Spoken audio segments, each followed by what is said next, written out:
this is an explanation really of how it's done in Central. Information governance ensures the safeguarding for appropriate use of patient and personal information. Governance is the word used to describe legal controls of information to safeguard patients. The service is unique in that the GP has access to the full patient record compared to out-of-hours A&E or walk-in centres where the clinicians have to work not knowing any of the patient's history. The key principles to the service are first when the patient arrives at their own GP practice and agrees to take an appointment. The second key to this is when they arrive at the hub, they actually sign a consent form to give consent for the clinician to access their record. And then finally, when they sit with the clinician, they will verbally give consent, and then that will be recorded in the patient's record as that the patient has given consent at that time. Safety is very important to the Federation, and rightly so. We have an electronic audit trail which logs every entry from any personnel who have access to the system.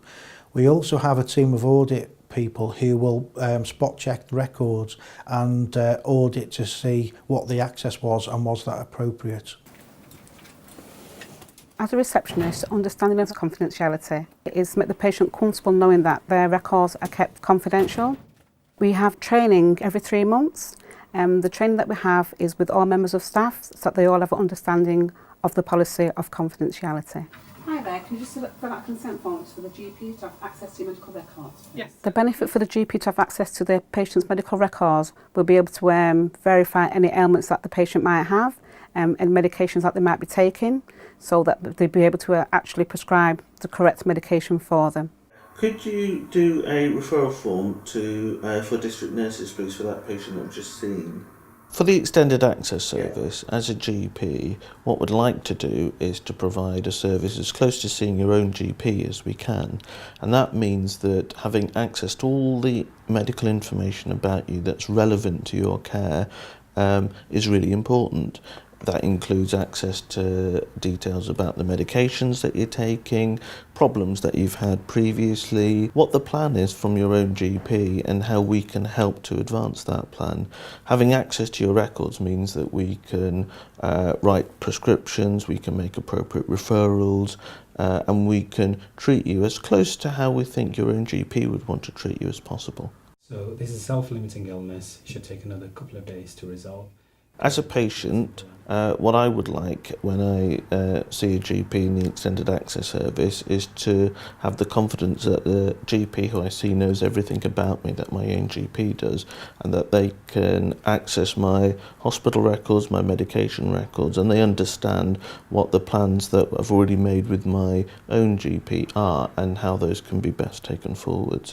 I'd also like to be confident that referrals can be made appropriately and that any medication that's prescribed is safe and appropriate to my needs. Just going to have a feel under your throat, have a look in your mouth, listen to your chest. We know that patients tell their GPs things that are very personal to them, and they rightly expect confidentiality, i.e. that information doesn't go any further. That means that we need to be sure that a patient has consented to us being able to access their records before we do so. And in order to enable that, there's a 3-step process. So when the patient's own GP practice books an appointment for that patient, then they should explain to the patient that the GP that they see will indeed have access to their full medical records. Just sign a consent form. When they arrive at our reception, they'll be asked to fill out a consent form to ensure that we know that they have been told that and that they are agreeing to the fact that the GP that they see will access their records, and that before the GP actually starts consulting with them, the GP needs to be happy that all of that is in place before they can access the medical record of a patient through their own GP.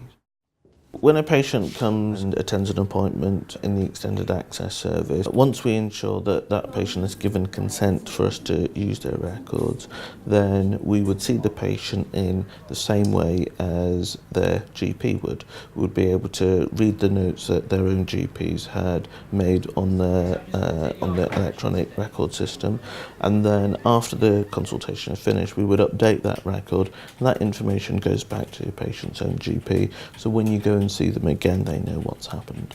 We understand that access to patient records is very sensitive, and patients quite rightly expect the highest degree of confidentiality, which is what we aim to offer.